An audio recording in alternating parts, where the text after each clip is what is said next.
Good morning, everyone, and welcome to First Parish Needham, a Unitarian Universalist congregation, a congregation of humanists, theists, atheists, agnostics, seekers, and interfaith families. My name is Sarah Dunnigan, and I'm thrilled to be a new member of First Parish. I moved to Needham about a year ago with my husband and my two sons, Malcolm and Llewellyn, who aren't here today. They're with their grandparents. I grew up in a Presbyterian church, but I was always looking for something a little bit more to help me try to understand the world. So I'm very grateful to be a part of First Parish and grateful for you all as such a welcoming community.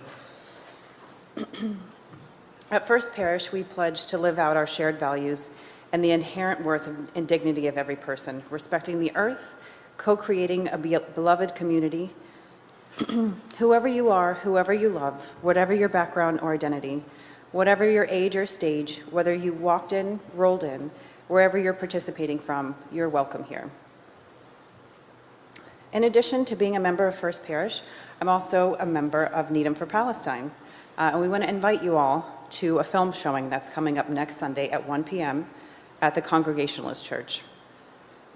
There will be a free film screening of the Emmy Award-winning film No Other Land. This screening is sponsored by First Parish, along with Needham for Palestine, Needham Muslim Neighbors, and the Pax Christi group of St. Susanna Parish in Dedham, and the Congregationalist Church of Needham, who are our gracious hosts. We invite you to come after next week's service. It's a 7-minute walk from where we are here, with many delicious lunch spots along the way to grab a bite to eat before the 1 o'clock showing. The film is made by a Palestinian-Israeli collective, and it shows the destruction of the occupied West Bank town of Masafer Yatta by Israeli soldiers. It also shows the alliance which develops between the Palestinian activist Basil and Israeli journalist Yuval. The film stands as an act of resistance and a call for justice. To learn more, you can visit me at the table at coffee hour to learn more about Needham for Palestine and to learn more about the film and kind of what we're doing in Needham. And we hope that you sign up and come to see the film. You can also learn more about all that's happening at First Parish by going to our website, uuneedham.org, and signing up for our weekly email newsletter called Bell Notes, or by following us on social media. Our order of service is online too, the QR code in your pews, and the website at uuneedham.updates.church. Please speak with our ushers, greeters, and Zoom hosts if you have any questions or accessibility needs. And again, welcome to everyone who are here in the building and online. We're so glad you're here.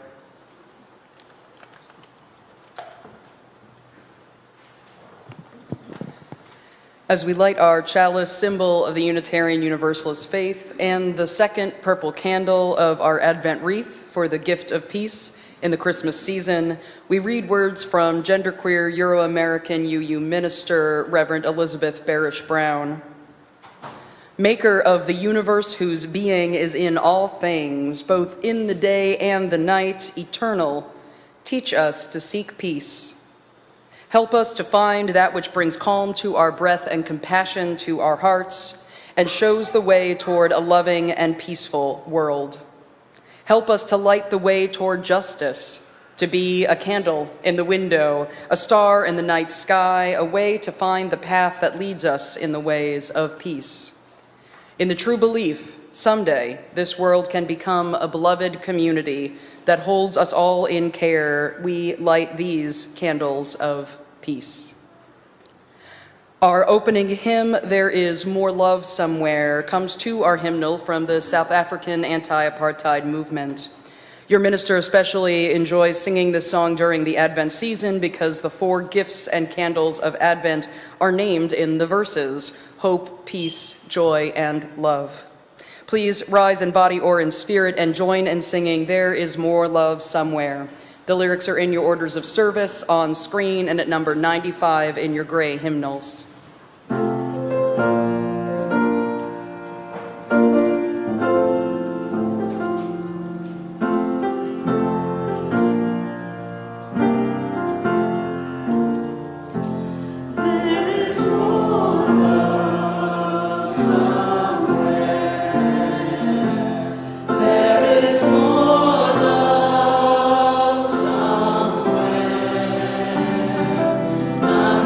Keep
In the Unitarian Universalist tradition, the covenant is a set of promises to the membership of a congregation strives to honor one another, with one another and out in the world.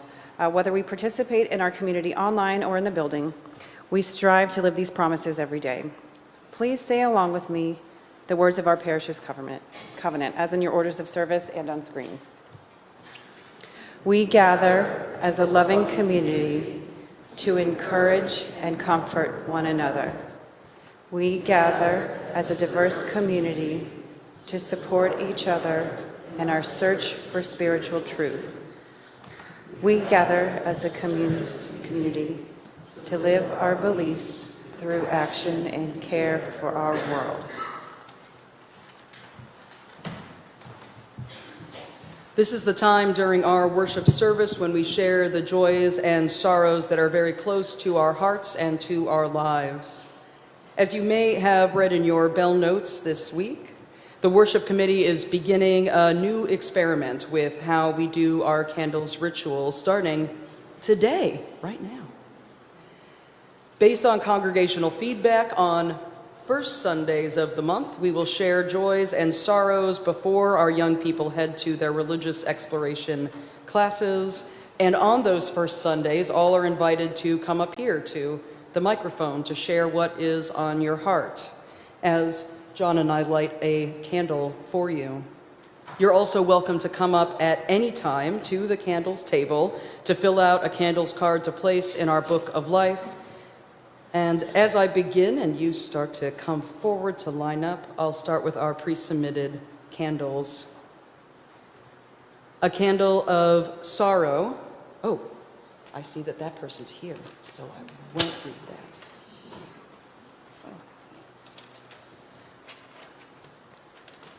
A couple of these are from last week. This is a candle of concern from Margot Tarasov. This is a candle of concern for Caroline Kennedy's daughter, Tatiana, who has terminal cancer. So sorry for Tatiana as well as for her dear mother, who has dealt with unimaginable loss. We hold them in our prayers.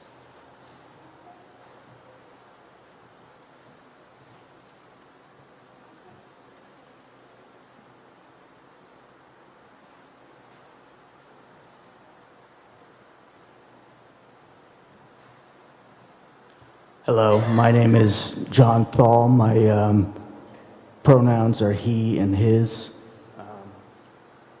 My name is Wendy, and my pronouns are her, she.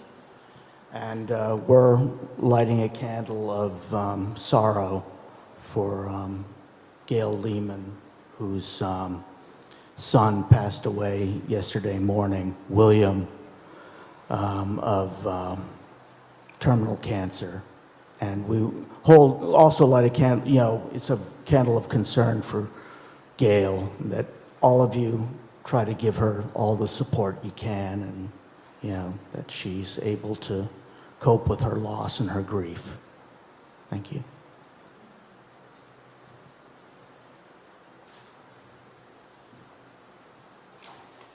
I'll add to that from last week. We have a candle that came from Gail Lehman before she went back to Oregon to be with her son, who was put on hospice care. You all may remember he was only diagnosed about 3 weeks ago. Gail's candle was one of joy. Great thanks for all the notes, calls, and love from the First Parish community. You are a treasure.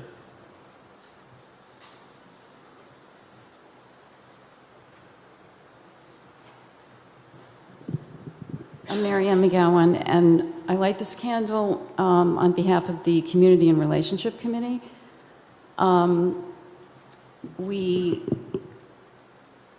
are very sad to report that our dear friend Charles Coe, who was a poet, an author, a teacher, a musician, and a dear friend of First Parish, died 2 weeks ago.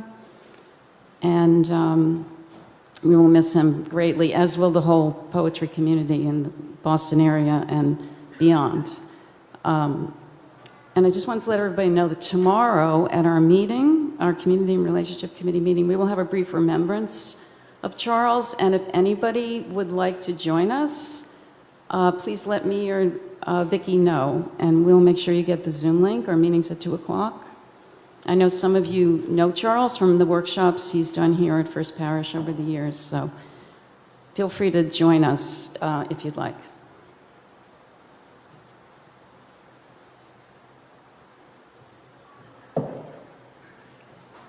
Hi, Claire Galkowski. Candle of, I guess, both concern and joy. My husband, Jan, has been in the hospital. He just got out a few days ago. He's just been very unsteady, and he had fallen downstairs a couple of weeks ago and down the front steps. And they haven't figured out what's going on, but he's having more difficulty getting around, and hopefully we can get to the root cause of it and get him back on his feet. And so that's all. It's just been a tough couple of weeks. So.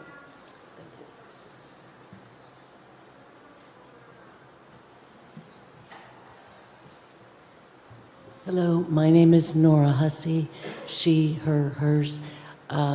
First, I just now learned about Gail's son, so I had sent her a text on my way over here. So I know we're all just thinking of her. And also a candle of gratitude, because you all prayed somehow, and it did not rain in Northern California, and the wedding went off with more joy between two very different families than I could have ever hoped for. Thank you all from my heart.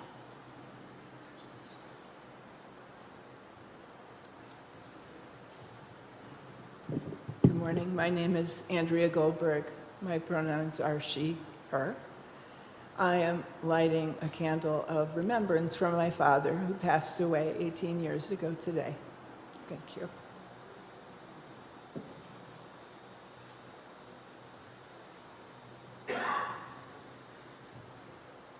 Thank you for sharing these joys, sorrows, and cares for the world, for all the joys and sorrows that remain silent in our hearts, and for the prayers of our neighbors near and far. We light one final candle.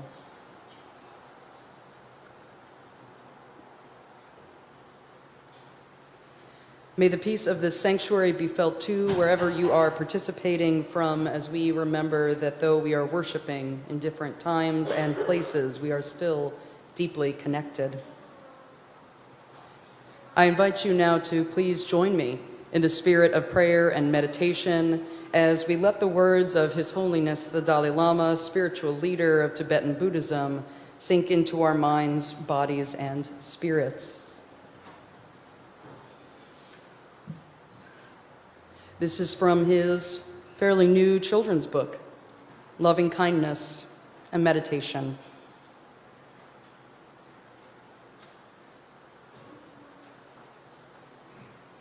Oh, there it is.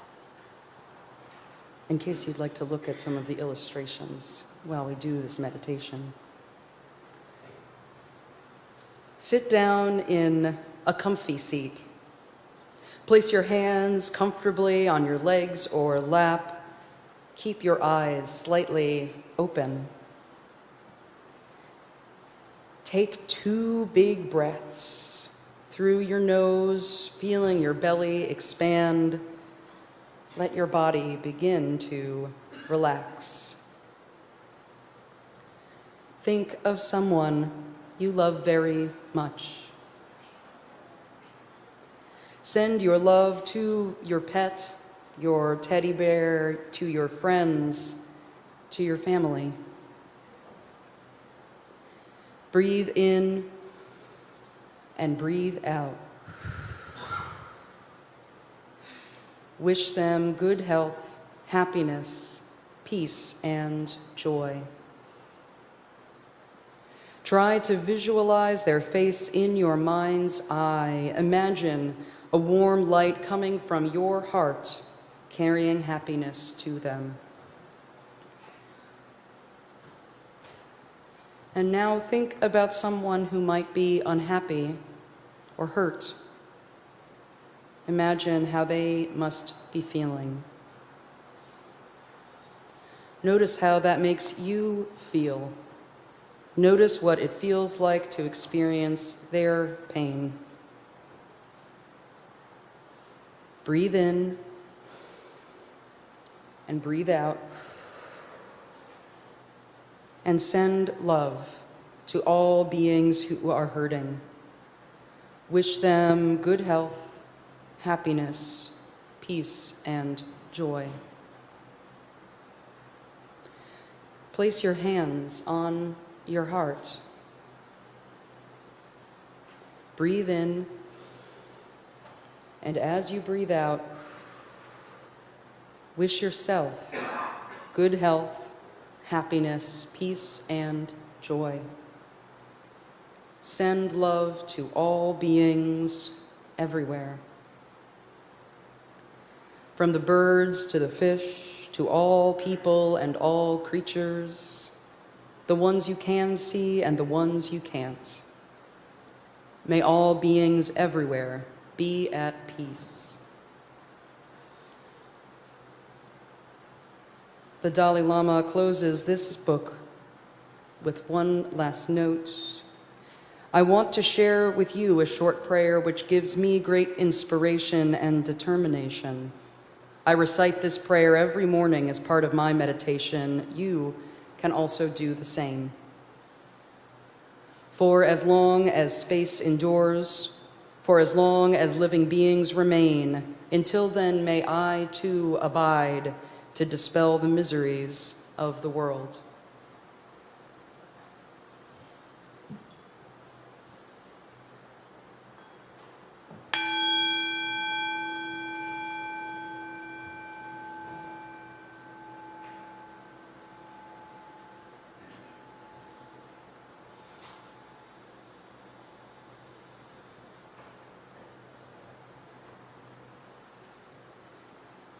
Blessed be, and amen.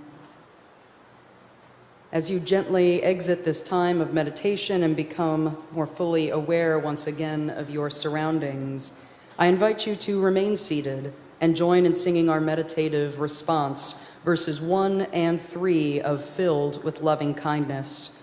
The lyrics are in your orders of service on screen and at number 1031 in your teal hymnals.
Our story today was written by two incredible religious leaders, His Holiness the Dalai Lama, who we just heard from, and Archbishop Desmond Tutu.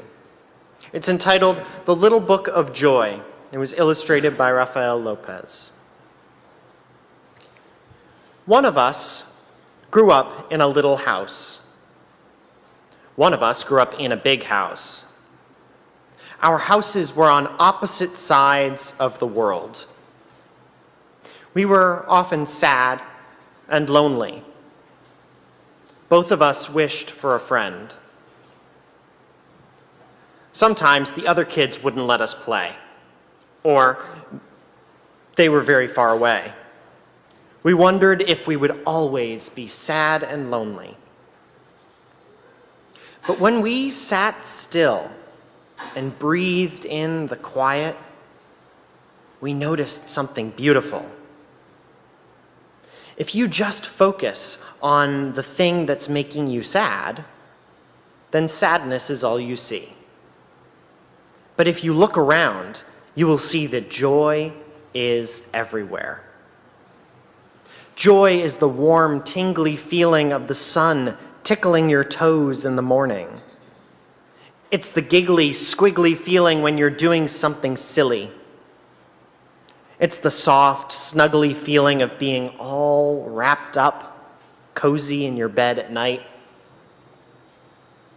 Even when you're caught in the rain and your joy is washed away, it's waiting at the bottom of a puddle. Even when you slam the door and your joy can't get in, it's just on the other side, waiting in a loving hug. And even if there is a loud noise in the night and your joy gets scared away, it comes streaming right back with the light of the silvery moon. We had discovered that the more joy we shared, the more joy we had. The more joy we had, the more joy we could share. So look for all the joy around you and share it. Write it in a letter. Play it on a drum. Sing it to the sky. It will travel. Up in the air, across the ocean. Someone will find it and share it. And as it spreads from person to person, the whole world will be filled with joy.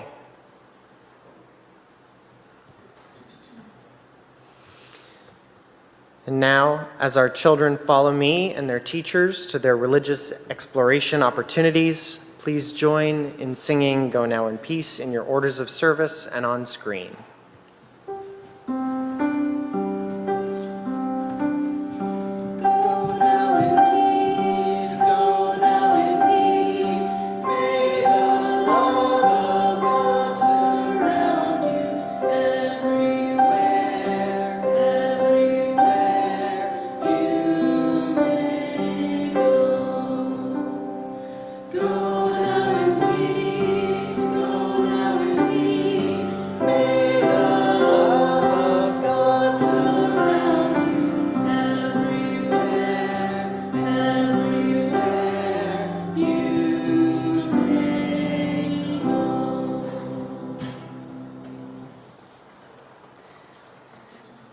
This congregation has been supported by the volunteered time and treasure of its members and friends since its founding in 1711.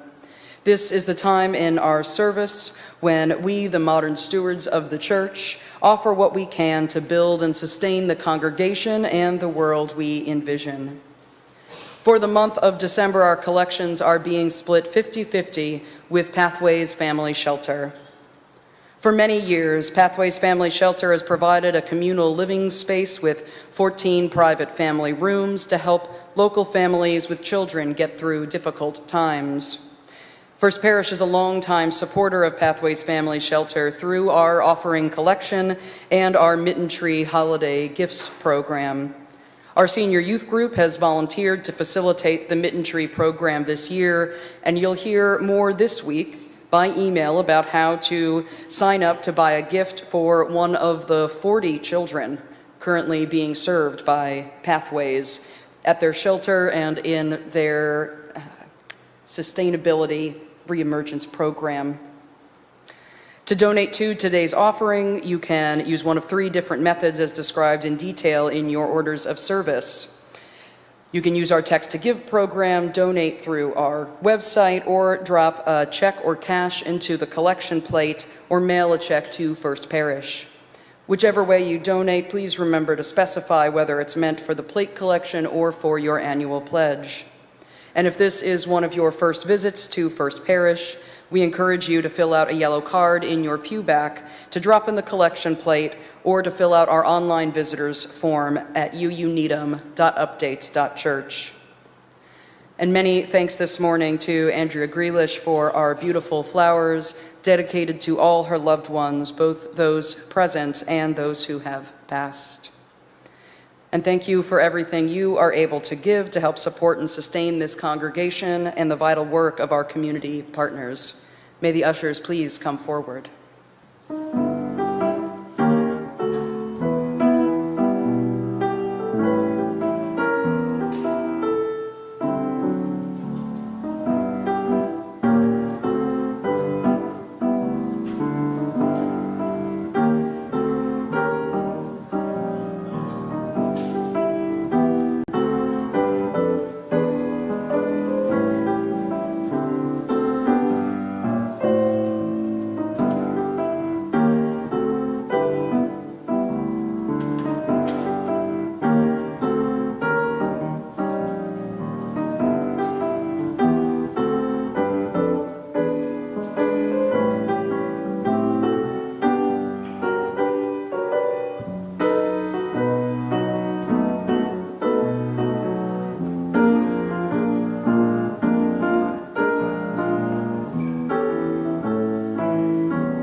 Our reading this morning is from Black professor, writer, and food justice activist, Dr. Ross Gay.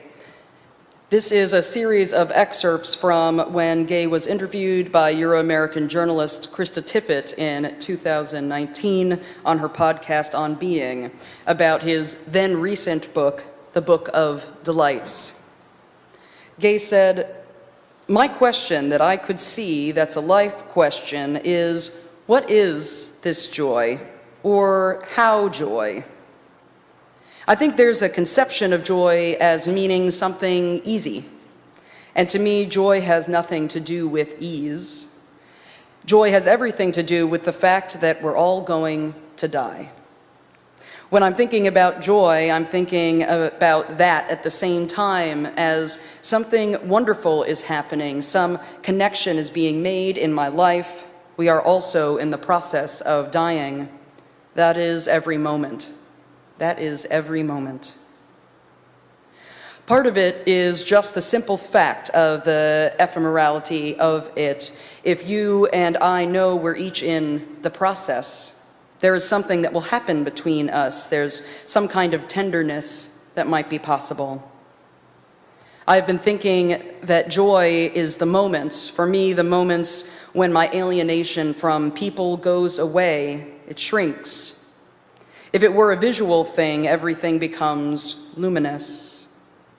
And I love that mycelium or forest metaphor, that there's this thing connecting us, and among the things of that thing connecting us is that we have this common, really foundational experience that we are not here forever. And that's a joining, a joining. Our capacity for joy, despite and through the fact that we're all going to die and that things are going wrong all the time, is something that joins us together. It is by joy that the labor that will make the life that I want is possible. It is not puzzling at all to me that joy is possible in the midst of difficulty." Here ends our reading. "He's always teasing me," Archbishop Desmond Tutu explained, turning to his friend of 25 years, His Holiness the Dalai Lama. "Do you remember," Tutu asked, "maybe the first time you were a little reserved, but by the second time you were taking my cap off of my head?" Jewish-American writer and editor Douglas Abrams recounts how Reverend Tutu and the Dalai Lama spoke of one another with love and with humor during their week-long visit in 2015. Tutu said, "I admire him enormously, Oh, he's going to get proud. But I always say to people, after being in exile for 50 years, how many would show the same serenity, the same joy, the same eagerness to spread goodness and compassion in the world? I think I would be very sulky.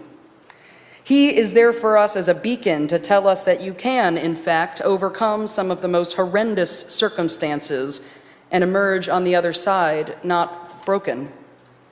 So he is a very great gift to the world. Thank you, the Dalai Lama said quietly. The Archbishop replied, "Pay me, pay me." I will pay, the Dalai Lama said, holding on to Tutu's arm. I will pay with a few nice words. At our first meeting, I noticed this person very nice, humble, I think very, very, very joyful. Once you connect on that human level, you become close friends, and that friendship never changes. But on another level, this person is a very funny person, the Dalai Lama added, slapping Tutu's arm playfully. I love that. He is always teasing me, and also I am teasing him. So we really have become something quite special. Abrams wrote that then the Dalai Lama's playful tone changed as he pointed at the Archbishop's face warmly. This picture, a special picture, I think at the time of my death, I will remember you. Thus is the rapport in the 2015 Book of Joy, later released as the documentary film Mission Joy. The South African activist and retired Anglican Archbishop, Reverend Desmond Tutu, and the Tibetan Buddhist spiritual leader, His Holiness, the Dalai Lama. Old friends, overflowing with deep love and gratitude for each other, teasing each other with the comfort of mischievous brothers, and who happen to be globally respected spiritual leaders and anti-colonial activists, and the Nobel Peace Prize winners of 1984 and 1989, respectively. As we heard in our Time for All Ages from the Little Book of Joy, the Dalai Lama and Archbishop Desmond Tutu grew up in different faiths, different cultures, different homes, and different experiences of colonial oppression. Archbishop Tutu was born in 1931 into a deeply segregated South Africa, which only became worse at the time he was graduating high school with the institution of legal apartheid. Tutu became among the most visible and effective leaders in the anti-apartheid movement, fighting for legal equality of the diverse population of South Africa. When apartheid ended in 1994, he was nominated to lead the nationwide Truth and Reconciliation Commission.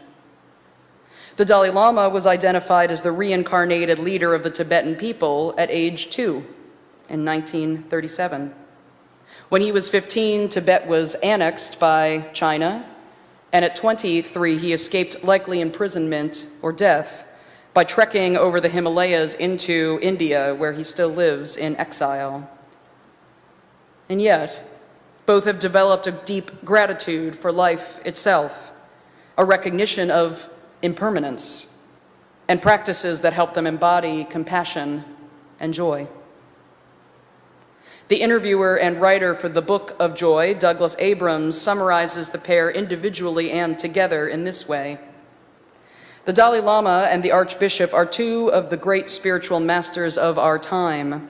Their joy is clearly not easy or superficial, but one burnished by the fire of adversity, oppression, and struggle. The Dalai Lama and Archbishop remind us that joy is in fact our birthright.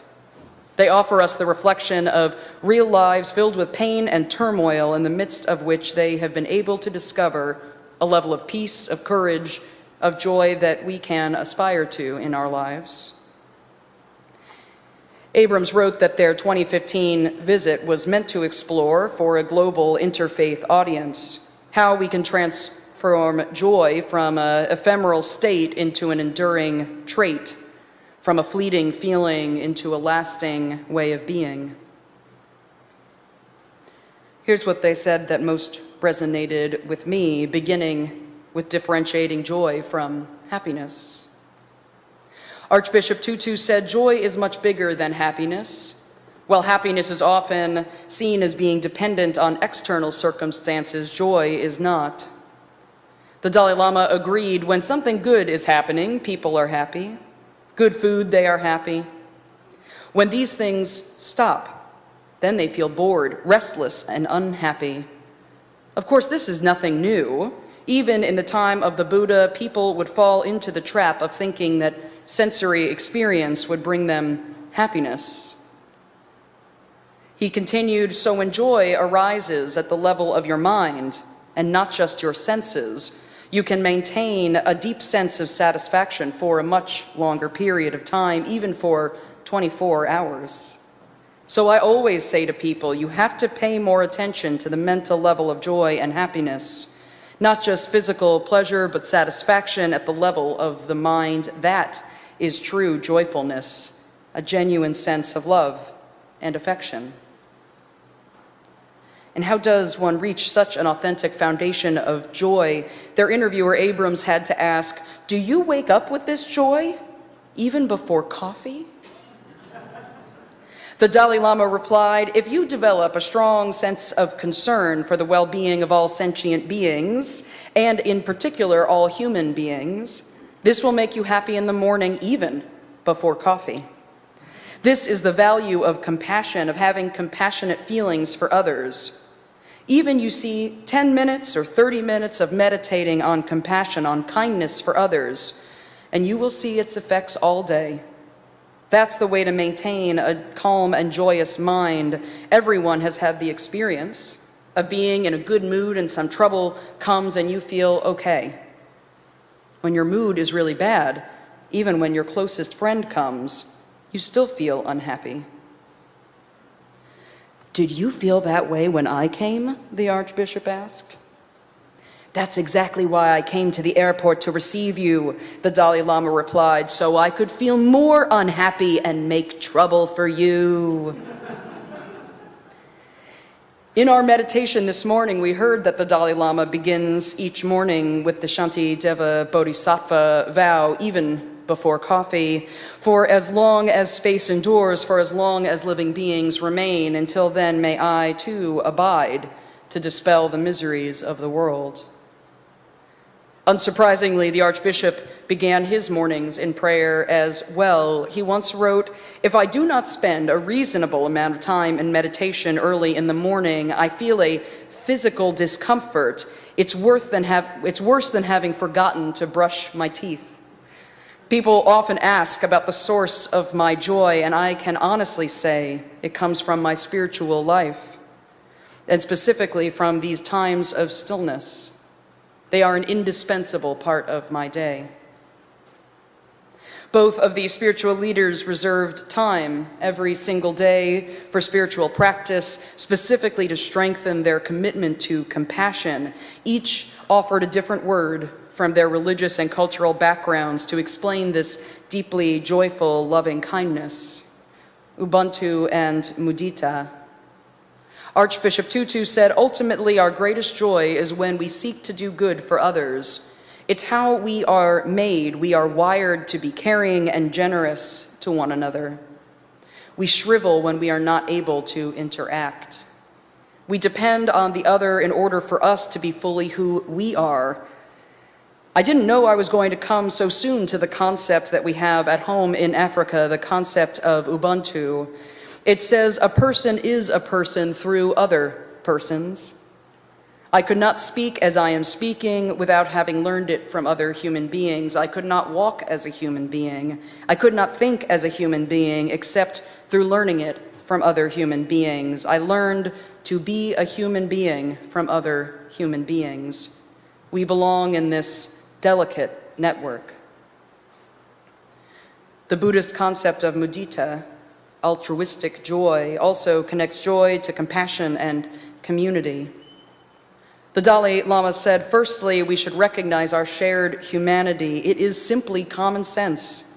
We are part of the same society. We are part of the same humanity. When humanity is happy, we will be happy. In contrast, he said, if we have a strong sense of I and they, it is hard to practice mudita. We must develop the sense of we. Once you're able to develop that sense of common humanity and the oneness of humanity, then naturally you will want all others to be free of suffering and enjoy happiness. Archbishop Tutu added, "You will be surprised by the joy the minute you stop being too self-regarding. Of course, you have to be somewhat self-regarding, because the Lord that I follow said, taking it from Scripture, 'Love thy neighbor as you,'" the Dalai Lama said, finishing the Prophet Jesus' teaching. "Yes," the Archbishop replied, "thyself, love others as you love yourself." Abram saw that the Dalai Lama nodded his head vigorously in agreement. So now we have to grow an internal trait of joy. These spiritual leaders both recommend daily spiritual practice that develops deeper compassion by recognizing the equality and worthiness of all beings in our interdependent web of all existence. And I think quite crucially, the Dalai Lama and Archbishop's embodiment and teachings on joy do not ignore hardship and suffering. How could they, with the lives they've lived? We are meant to live in joy, Archbishop Tutu explained, but this does not mean that life will be easy or painless. It means that we can turn our faces to the wind and accept that this is the storm we must pass through. We cannot succeed by denying what exists. The acceptance of reality is the only place from which change can begin. With a deeper understanding of reality, the Dalai Lama said, you can go beyond appearances and relate to the world in a much more appropriate, effective, and realistic manner. 8 billion human beings, we all have the same desire, same right to achieve a happy life.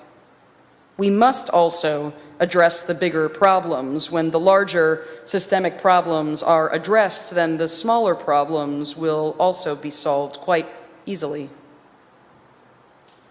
We've just jumped up a few levels, haven't we? To grow in joy, we had daily spiritual practice that develops deeper compassion, and now, which also will compel and strengthen us as we work to close the gap between the world as it is and the world as it should be. We are forced to reckon with the present moment and work to make delight accessible to all. As Archbishop Tutu phrased it, our goal is to be a reservoir of joy, an oasis of peace, a pool of serenity that can ripple to all those around us. But he also said we must remember we are all fallible human beings. We get too angry with ourselves, thinking that we ought to be perfect from the word go. But this being on earth is a time for us to learn to be good, to learn to be more loving, to learn to be more compassionate. Gesturing to his little brother, Tutu continued, the Dalai Lama's serenity didn't come fully formed. It was through the practice of prayer and meditation that his gentleness, his compassion grew, his being patient and accepting within reasonable limits. It's like muscles that have to be exercised to be strong. This is a veil of growth and development. So to grow in joy, we strive for daily spiritual practice that that develops deeper compassion and will strengthen us as we work for a better world, while we give ourselves a break for not being perfect. At First Parish, we strive to offer those opportunities through small groups and spiritual practice groups, through legislative and charitable justice initiatives, through sharing and holding joys and sorrows of our community and the world. I optimistically thought perhaps I could share with you, that we could share together a moment of collective meditation for serenity and joy, a training session, so to speak. That'd be so great, but then the service would run so long. I counted the words. It was a lot of words. But you should know at the end of the Book of Joy, the trio of Abrams, the Dalai Lama, and Archbishop Tutu included a joy meditation for anyone to study their 8 pillars of joy and to use them when we encounter problems, confront pain, face suffering, Whether major life challenges or daily dissatisfaction, the 8 pillars are practices that can lead to greater inner peace and greater joy. Let's take a moment. I won't offer you the whole meditation because it will take 10 minutes. But let's take a quiet moment and reflect on at least those pillars.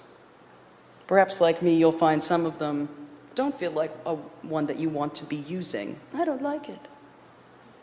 But you may find it's worth practicing, and with 8 pillars, you don't need them all. Are you ready to try it?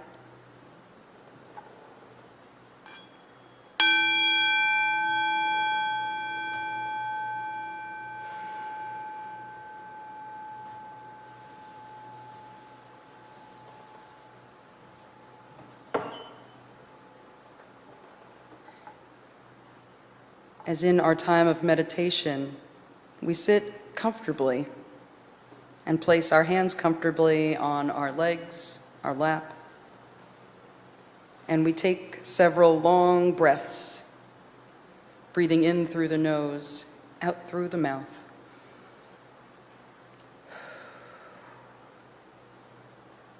Allowing our bodies again to relax.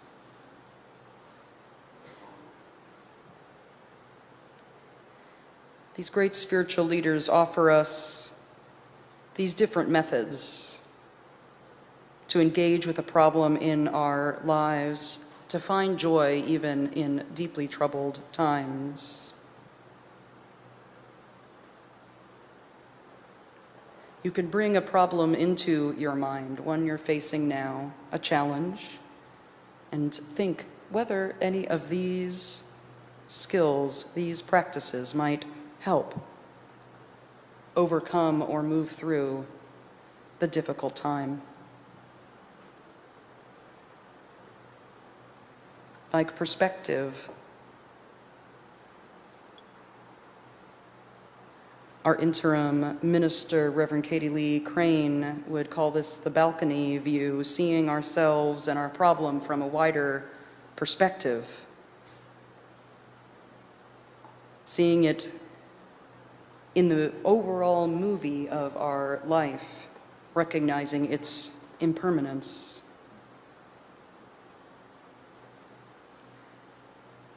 And there's humility, remembering ourselves as one of the 8 billion people of the world and part of the pain and suffering of so many human beings. Remembering we are so deeply connected that we are each part of the flowering of the universe in our particular place and time. This may help us share our love and appreciation for those who have contributed to who we are and who supports us. And humor. They say, smile and see if you can chuckle at your problem, at your shortcomings, frailties. There may be some humor in the situation, in the struggle, even if it is very grave or serious. Laughter allows us to accept life as it is, broken and imperfect, even as we aspire for a better life, a better world. Then the practice of acceptance, accepting the present moment that we are struggling with this problem and that we have human limitations. Painful realities do happen to us, to those we love, to those around the world. We cannot know all the factors that have led to the event or how we will pass through it. But in order to make the most positive contribution to the problem, we must accept reality, the reality of the problem's existence.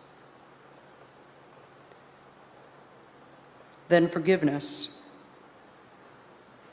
At any time, you can place your hand on your heart and forgive yourself for any part that you've played in creating the problem you now face. We are each only human. We will each fall short of our aspirations. And we can offer that forgiveness and grace to those who are also contributing to the problem. Gratitude. We can think of 3 or more people or things that we are grateful for amidst this problem or amidst our life right now. Perhaps we can even find a way that the problem is contributing to our growth.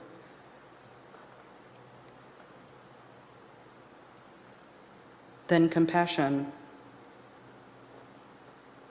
Having compassion for ourselves in the midst of how we are struggling helps us remember it takes time to learn and grow. We are not meant to be perfect, and suffering is inevitable, part of the fabric of life. Allow the light of loving kindness shining from your heart to go through your whole body, sending compassion to yourself and to those you love. And finally, generosity. There is a deep generosity in each of our hearts. Imagine radiating this generosity of spirit to all those around you. How can you give your gifts? How can you transform the problem, if possible, into an opportunity to give to others? As we heard in Our Time for All Ages, when we give joy to others, we experience true joy ourselves. Keep breathing a moment longer. Try to create a memory of which of these pillars you might most easily use or work on using when confronted with this problem or one of the future. Perspective, humility, humor, acceptance, forgiveness, gratitude, compassion, and generosity.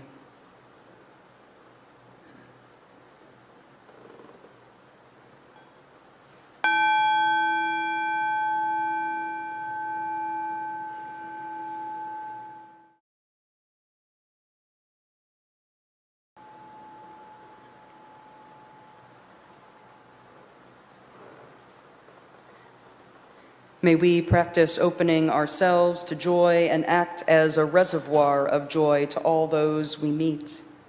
Blessed be, and amen.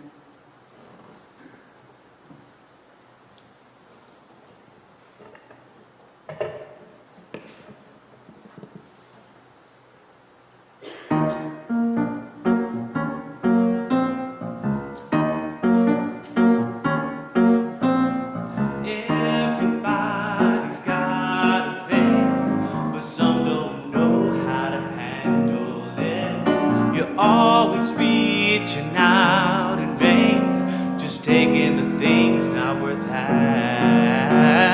But don't you worry about a thing. Don't you worry about a thing, mama. 'Cause I'll be standing on the side when you check it out. They say your style of life's a drag and that you must go other places. But just don't you feel too bad when you get fooled by smiling faces. Don't you worry about a thing. Don't you worry about a thing, mama. 'Cause I'll be standing on the side when you check it out.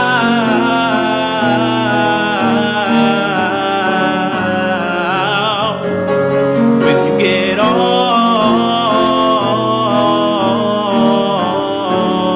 your trip, don't you worry about a thing.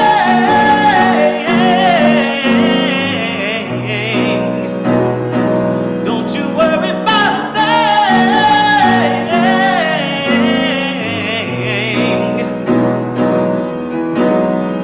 Mama,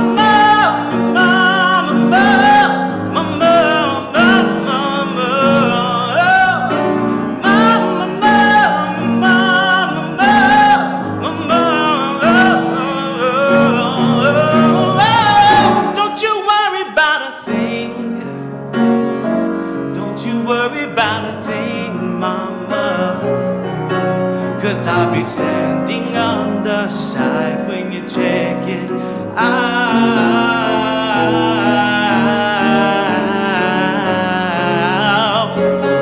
When you get off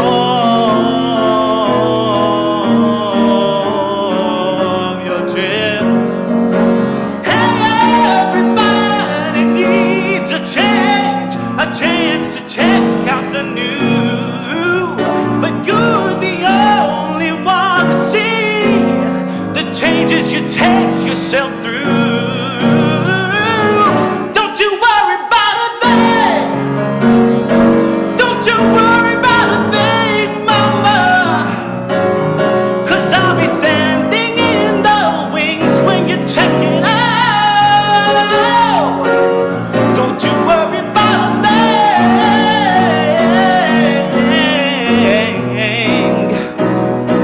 Don't you worry about a thing.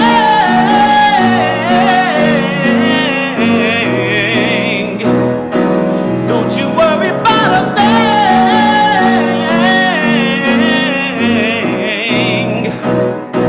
Don't you worry about a thing.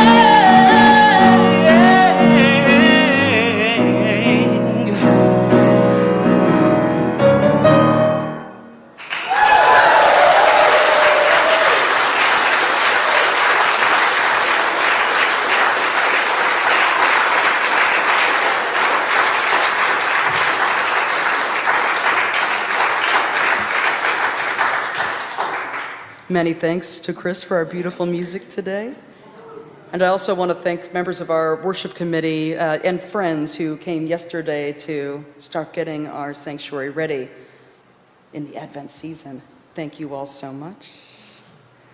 As we near the end of our service today, let me share with you some of what is coming up soon at First Parish. All are welcome at our social hour, both on Zoom and here on site in the parish hall. If you are a newcomer, please feel free to take one of our larger cups, the red mugs, so that people know that you would like to chat. I believe it's social hour as well. You can check in with First Parishioners Leslie Nelkin, who's somewhere. She might already be in there. She's here. She's partnering with the Church of the Larger Fellowship to write holiday notes to incarcerated UUs. Need some help from those of you to write those cards. You can also check in with Sarah Dunnigan about Needham for Palestine and its upcoming events. And I believe members of our pastoral care team will have cards available for folks to write to Gail Lehman and others in our congregation going through very sorrowful times. Later this afternoon, First Parishioner Jody Rooney invites one and all to the Needham Resist Visibility Brigade. And tomorrow evening, now we're getting into the week, tomorrow evening at the Congregational Church, you can join Progressive Needham and the Needham Area Immigration Task Force for a bystander training from the ACLU. On Monday morning, all Unitarian Universalists living at North Hill are welcome at a UU gathering led by myself and Reverend Mark Roble from the Wesley Hills congregation. Our usual weekly groups are convening with Writing Escapes and Yoga on Wednesday and Creative Escapes on Friday. And at this week's holiday season Thursday Vespers, you can join Kathy Livingston to honor the winter solstice. This upcoming weekend, our neighbors at Ruach Israel invite one and all to their production of Fiddler on the Roof. And on Saturday evening, all are welcome as well to join in the holiday revelry at our December family fun night. Next Sunday, I look forward to seeing you for worship and at the 1 p.m. screening of No Other Land over at the Congregational Church. And our book group is also convening that evening to discuss The Housekeeper and the Professor. You can find details about all of our upcoming events by subscribing to our e-newsletter, The Bell Notes, which you can also find in our online order of service, uuneedham.updates.church. We always extinguish our chalice with words promising to carry its flame in our hearts until we are together again. Please join me from home or here in the building in saying those words written by UU minister Reverend Elizabeth Sally Jones. We extinguish this flame, but not the light of truth, the warmth of community, nor the fire of commitment. These we carry in our hearts until we are together again.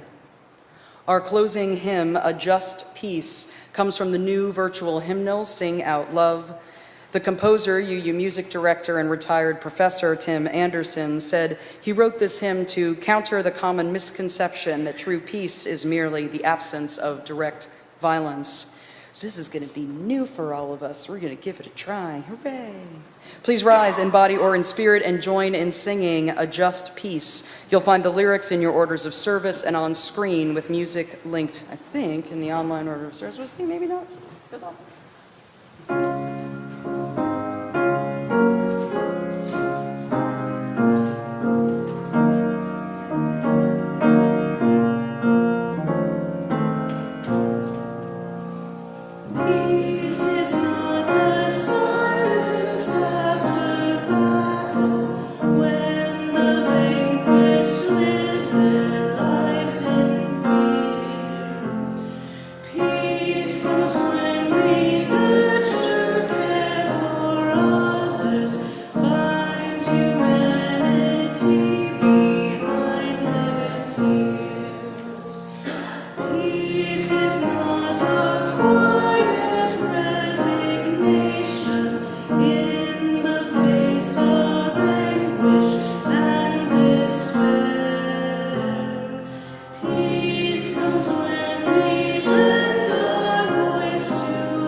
As we close our worship today, take these words from Archbishop Desmond Tutu's Nobel Peace Prize lecture with you as a benediction and a charge. When there is injustice, invariably peace becomes a casualty.